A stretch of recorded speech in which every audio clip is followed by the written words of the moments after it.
Welcome to Bosses with Baggage. I'm Sherry Sutton, your host and business growth guide. Around here, we believe that failures are our superpowers. So in this podcast, we'll explore the many ways that setbacks can mold, shape, and change your life and your business and ensure that you come out of the fire better than before. Through interviews with business leaders and discussions of my own personal struggles, we'll unlock the secrets to turning setbacks and low moments into opportunities to thrive. From approaching your business with a servant's heart to getting comfortable with being the face of your brand, each episode will be a safe, judgment-free zone to reframe the concept of failure with honesty, empathy, grace, and a whole lot of laughter. So are you ready? Let's go.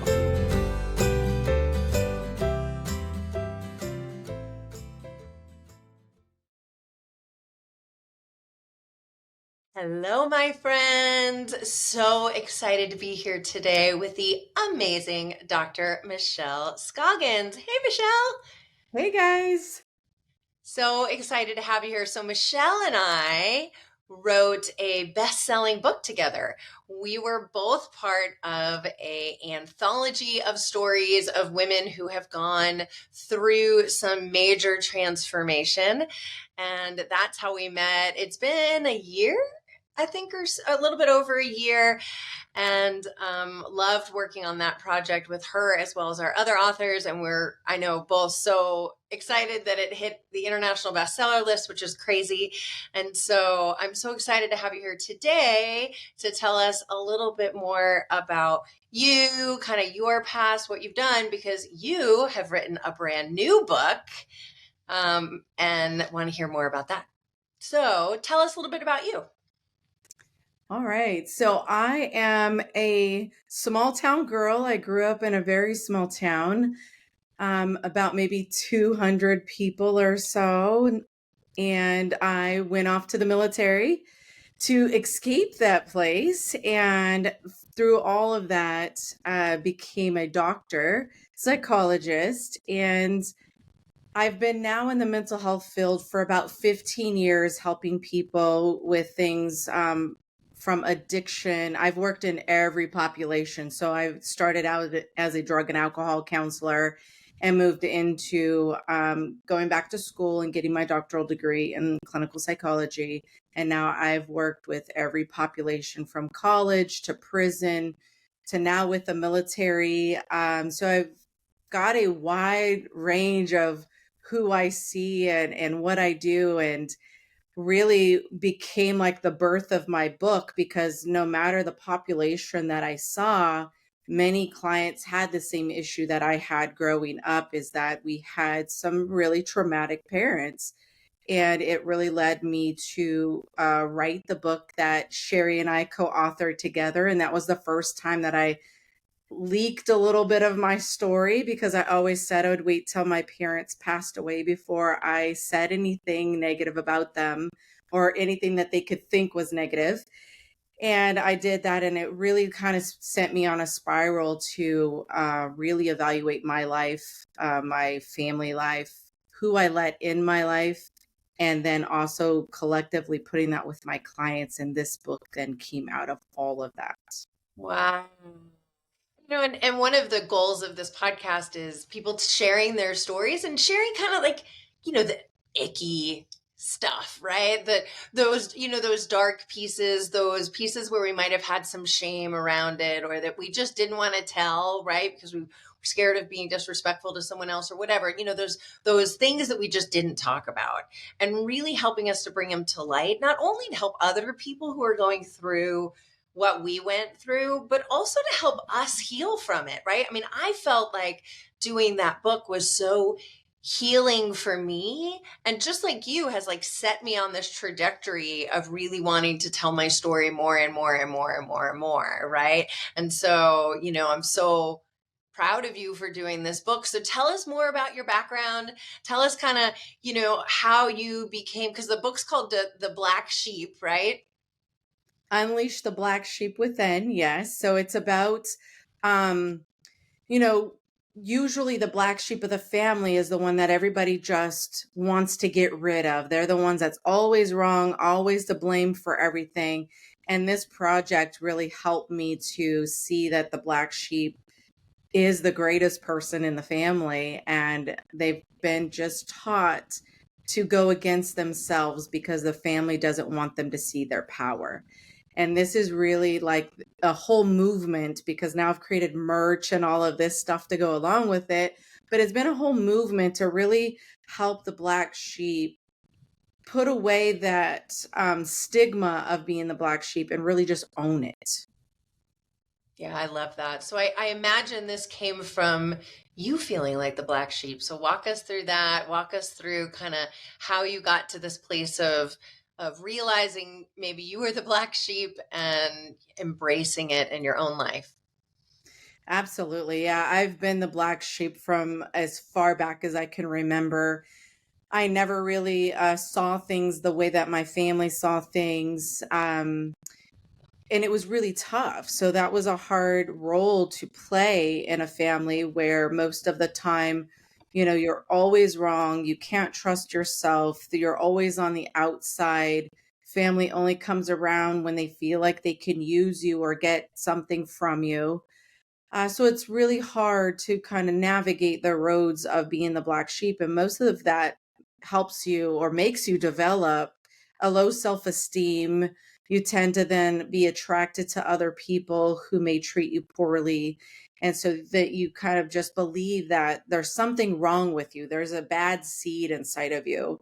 And that's a long road to endure, should I say. It's not a fun one, and I was on that road for a really long time, which led me to things like almost being an addict or an alcoholic at the age of 17, and not really understanding addiction at that time because all of my uncles and aunts and grandparents were addicts as well. So it was just like I was walking into the family norm, but luckily, I was plucked out of that and sent off to the military, and I kind of corrected that family trajectory, if you want to call it that. So I really found to be misguided in a lot of ways, which led me to divorce. Because, of course, if you don't understand family dynamics or you don't have a good picture of what a good relationship looks like or how someone should treat you, then you jump into these relationships that aren't really fulfilling. And for me as a child, my biggest thing was to be happy as an adult, and I wasn't finding that in the relationships that I was attracting because I didn't know I was attracting the people that were going to mimic my parents. So Yeah, I that had a let me go ahead. oh, I was just gonna say I had a therapist tell me once that we marry either our father or our mother, sometimes multiple times. Yes. So I have divorced both my mother and my father. Me too. Right. So I get that. I totally understand it.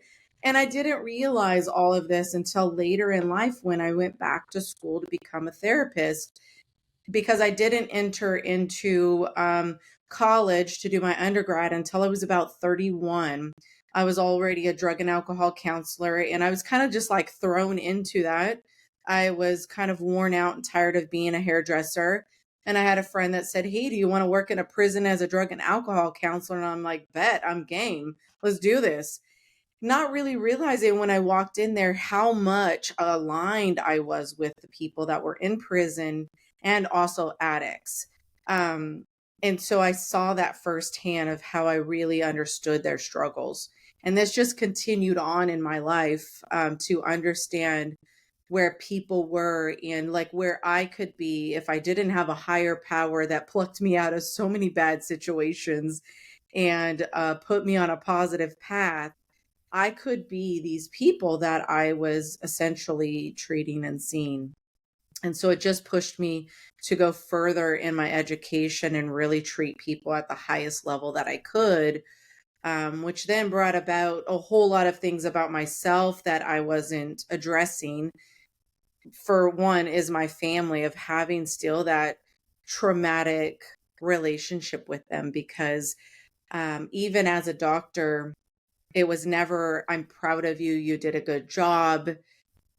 It was, why didn't you do this, or what are you actually doing? Or it was a judgment of some sort rather than being happy of where I was able to achieve. Because rewinding a little bit, both of my parents, they were teenagers when they had me. My dad is illiterate, and I was really kind of embarrassed to share that story earlier on in life because I didn't want to embarrass him. But I don't say it that he's illiterate to be an embarrassment, because I understand he's had a lot of things happen in his life as well. But for myself is to like kind of looking at the whole picture of having a teenage mother who had a GED, a father who is illiterate and worked in the fields. And I've become a psychologist. It's like I'm the unicorn, not just the black sheep. I magically emerged somewhere out of all of this mess.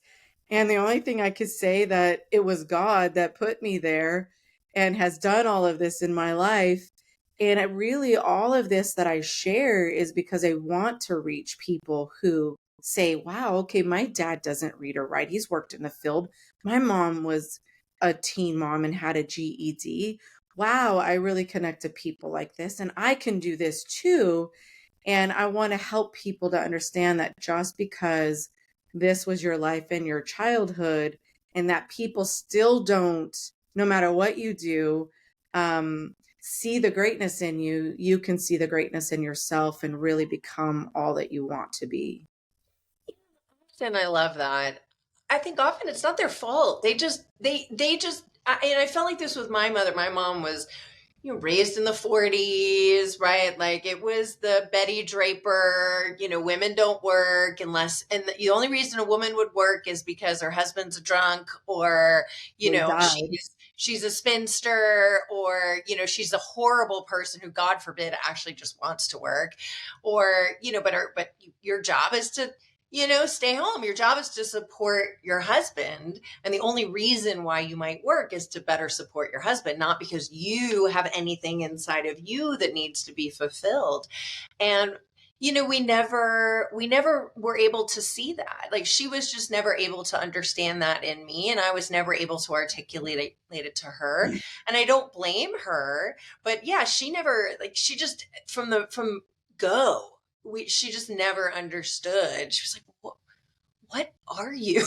Like, I Yeah. don't understand why you have the drives and the desires that you do. And I was just an alien to her.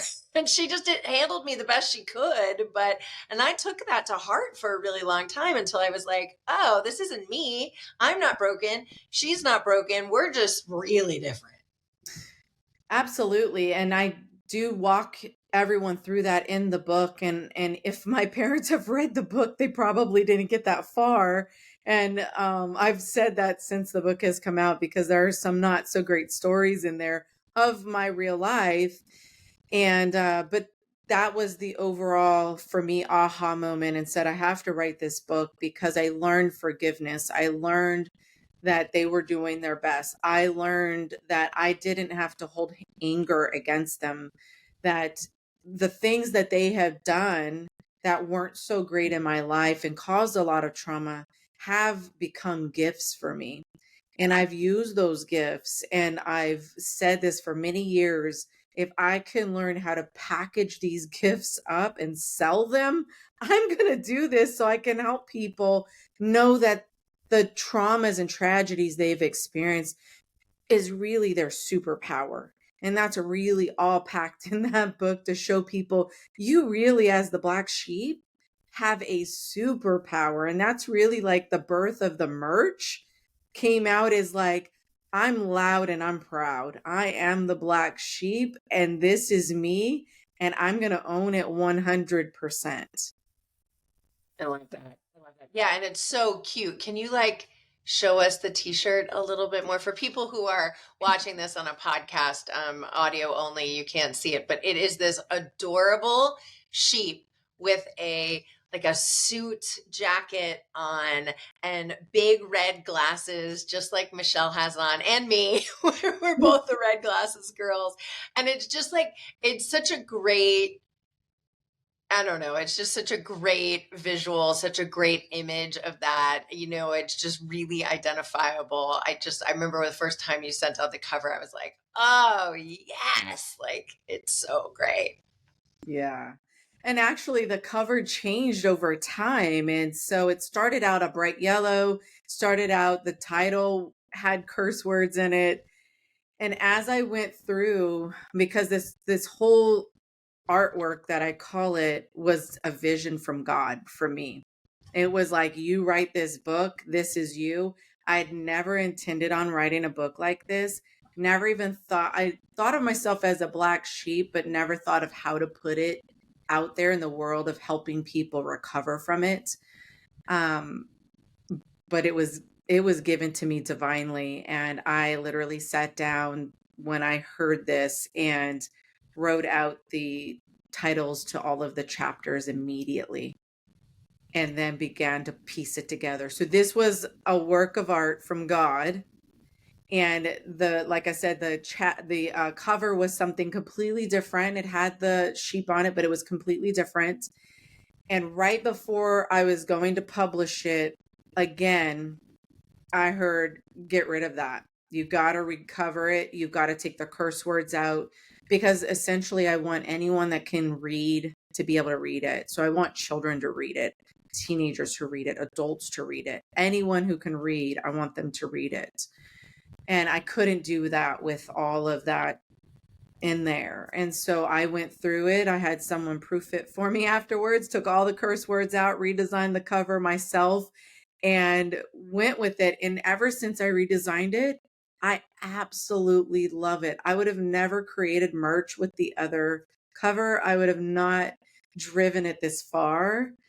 So I'm absolutely grateful to God to be in my spirit, be in my ears, be in my mind, to drive me to do all of these things. So is it mostly a memoir, or is it also a little bit of a guide for other people who feel like the black sheep? So I've gotten feedback from people who've read it. One of my clients read it, and she said she felt like it was like a novel, like it really read like a novel for her. But what it basically is, a combination of some stories of my life, how I've walked through those stories, and then it's not really clinical, but it does have some guidance in it, some tools in it, and it really walks you from start to finish. Like, I've identified as the black sheep because XYZ in my family, and even giving you all of the literature on family roles so that you understand where you fit. And then it walks you through setting boundaries and why to set boundaries and what they feel like. And if you decide that you want to disconnect from your family, how to create a new family if you've decided to disconnect from them, how to then regain your self-confidence. So it is a combination of a slightly clinical book because it has the tools in it, but more so as just an everyday reads. Anyone can read it. And it does have that spice in it with my own stories and how I've been able to walk through being the black sheep, and the hard work that I've had to do to recover from those dings on my self-esteem, because that stuff really tears you down. And you get to a point in life where you struggle making decisions, you struggle trusting yourself, you struggle thinking that someone's always watching you or wanting to judge you, and being able to kind of wash your brain of all of the garbage that was told to you and start reinserting it with all of the positive things people are telling you, and really how to walk through all of that. So it's not that clinical, which that's what I really love about it. But it does have my education and knowledge and that expertise in there for you to kind of walk through it yourself. It's such a part of who you are, right? You can't take that out of your story almost, right? It's Yeah. second nature. Absolutely, absolutely. And this is how I also see my clients. I'm a human being with them, and I help them to understand in real life. Let's take away the books and all of the psychobabble and all that mess, and let's really just talk about, like, as a person, this is why it affects you, and leave all of the DSM and the psychology stuff, rightfully where it belongs, but get people to a place where they can understand themselves without it being this big, huge mental health problem. Yeah, I love how you talked about boundaries earlier, and that's one of I find to be one of the biggest challenges for so many people, especially as somebody who's in recovery. So many people that I see in recovery really struggle with boundaries because we've spent our whole lives feeling like we had to satisfy someone else. And the idea that really we just need to satisfy, in some ways satisfy ourselves and get centered in who we are first, as opposed to what they are and what they expect of me. That's such a hard journey for so many people. Here's if for those of you who are listening on the podcast, my 120-pound Great Dane Ricky just came in to say hello, so you can see him if you Making a are on guest YouTube. appearance. So if you hear a little whimpering in the background, that's him. Yeah, But but I feel that's like, huge with, like, the black sheep, I think, is like the ultimate people pleaser. Always kind of foregoing their own needs to help someone else, and they really do it with the hopes that if I please this person, then they'll let me be part of the family. Because we all want to be loved. We all want to feel like we're a part of, because that's our human nature, is to be part of something bigger than ourselves. And when you're in a family unit where you're always kind of like that person on the outside, you'll do anything to get on the inside, even if that means sacrificing yourself. And we've learned to do that over and over and over again. When we say things like, oh, well, it wasn't that bad. Or, like, I used to say this about my parents, and then I had to learn, like, that was terrible to say that in childhood. Well, at least they didn't kill me. right. And I'm like, well, damn, that's some really low standards in parenting. I should probably replace that with something. That's not really healthy to think that about your parent. They should try more than to not kill you. And so, yeah, but that's your nature as that people pleaser, is you just lower the bar and you keep pushing and you keep pleasing, which makes it really challenging for you to when you take back that control. Yeah, 100%. Give me a second. I think I need to take him out. Okay. Guru. Walden, can you come take Ricky out?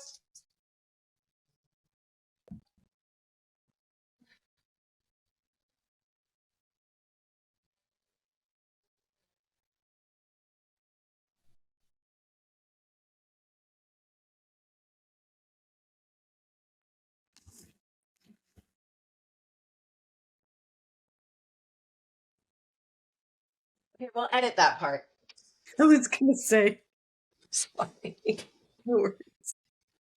Okay. Ready? And we're going to go back.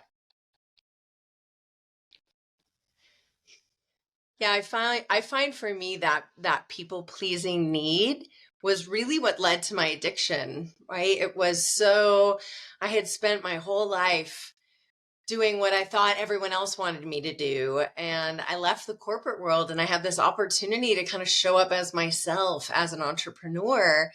And this is why I'm so passionate about our ability to use entrepreneurship as a vehicle for finding our own authenticity.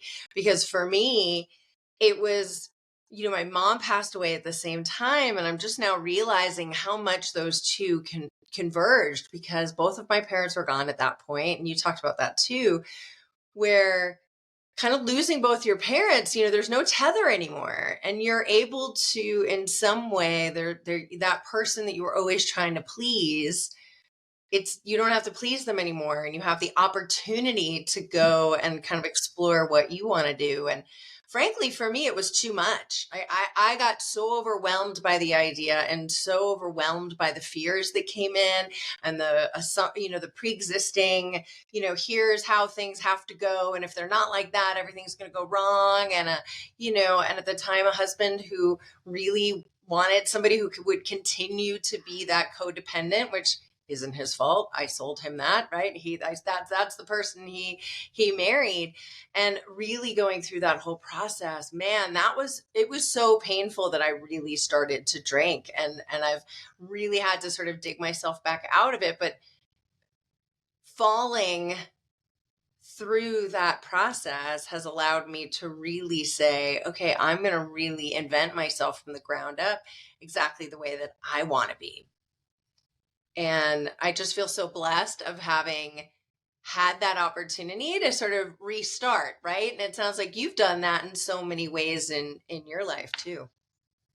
Absolutely. And we have a little different of a walk there because my parents are still living, but I've made that choice to disconnect from them and still do the same thing. And so I think that's why it's so powerful in the book to discuss what it's like to disconnect from your parents, because not everyone can do that. And I don't suggest everyone do that. And you may not need to go to that extent to do that. But, if you set boundaries for them and they continue to step on your boundaries or not respect your boundaries or respect you as a person, then there comes that time where, drawing that line in the sand can be very helpful for you. And it's not all flowers and roses, because just as yourself, there's times where you miss your parents, or you wish you could tell them something, or you wish they were there for something. I go through the same thing, right? And my parents are still there. So there's a little like up level of guilt and shame that comes with that, because then it's like, well, maybe I'm being too harsh, or maybe I should just call them, or maybe I should whatever. So during like holidays and birthdays and stuff like that, there's always this feeling of like, maybe I'm being the bad person. And that goes back to the people pleasing and being the black sheep of feeling like I've always done things wrong. And I just done them wrong in their eyes. I didn't do them wrong for me. And for me, the right answer is I just don't call them for their birthday, or I don't call them for Christmas. That's right for me. And that's like so complex to teach people and to walk people through, because there is a lot of sadness and there is a lot of grief that has to go along with grieving someone that's still alive, and knowing that you have to prepare for their death and know that in their death, I don't want you to regret anything. So I have to always talk with myself, and when they do pass, because they will, as I will, and I don't know if I'll die first. I always say that.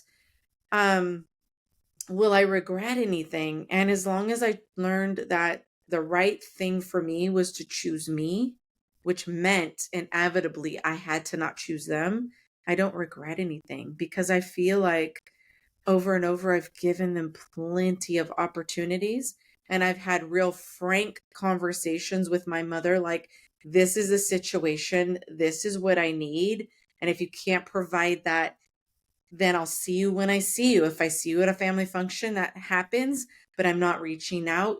You always have the option to reach out because you are the parent and you can do that. And if you choose not to, I don't take any responsibility for it. And not just not be able to. I think that's part of that grief process. We have our assumptions too.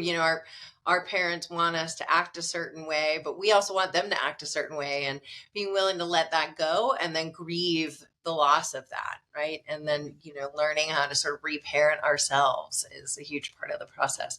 I'm curious, one of the things that this podcast has really taught me is the healing benefit of telling our own stories. I think you and I both had that experience for the first time when we, wrote the book together. My first book, now yours second. But I wonder how now that you've written 2 books and this may still be unfolding for you, but how is telling your story helping you to heal through this and grow as a person and become someone who is more able to be of service to others? The feedback that I'm getting from people just lets me know I've done the right thing. It is helping so many people, and I can feel it just stretching further and further. And really, my prayer every day is get it into the hands of the people who need it. So now my story becomes just part of it. And like when we wrote the book together, I think I almost had a panic attack when it came out because I was so worried about how it was going to be received. And now I'm like, I want it to be received. I want people to see it. I want people to know. And so it's almost like my personal emotion about it has been muted because I know I'm helping other people. And so it's no longer about me, it's about them. And I think that's the transition that I've taken and has really helped me because I know it's helping people. And so if my parents are upset by it or someone doesn't like a story that I put in it or felt that it was false, I don't care because I know that it's helping the people that it needs to help. And that's why I did it. That is exactly why it's out there.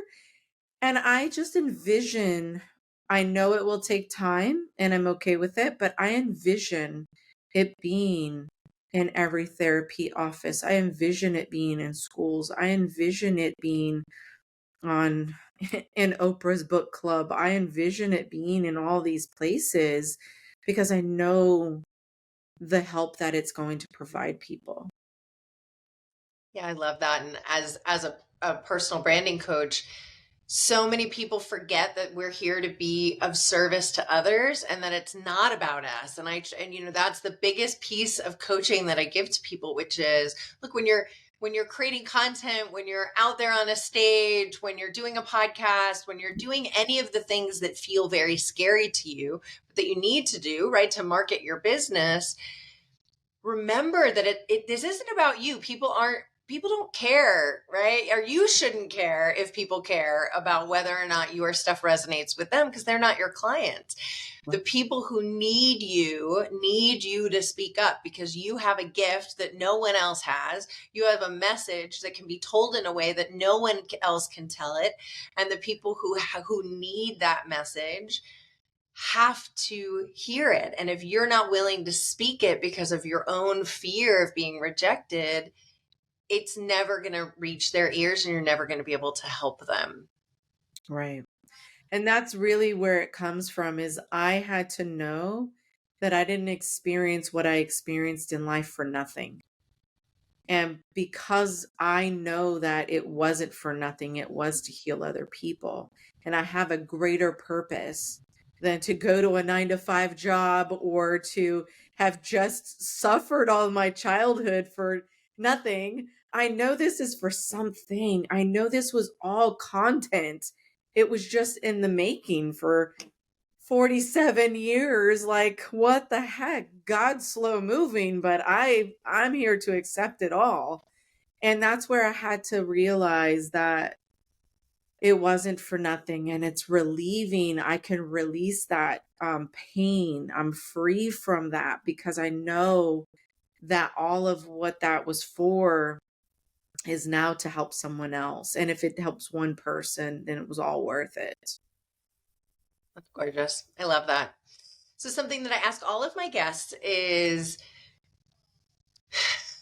you didn't have sort of that one moment. It sounds like you had many moments of that, laying on the bathroom floor, not sure you can get back up, saying, God, help me. This is a fork in the road that I don't know I can take. I don't know which way to go, and I don't even know if I can move. And so, what advice would you give to that person right now? Yeah, recently I did have that. And that's where like the book came out of like not a great time in my life. My private practice was kind of taking a slump. I wasn't really invested in it too much. My coaching career that I thought I was going to create was tanking. We moved out of our new house to help my mother-in-law. And that was at the time when the book kind of came out. So things were not on the up and up. And I don't know that I laid on the bathroom floor, but I just got up and did what God said. And that's kind of how it worked for me. And I didn't really know how it was going to happen. And I really walked out of entrepreneurship back into a 9 to 5, which was not my goal and kind of like different than most of your guests, which makes me the black sheep all over again, right? So I've been born like backwards, like everything in my life has came out backwards, and it's always worked out and for the best for myself. But I walked back into a 9 to 5, and in that 9 to 5 was given the space to finish my book.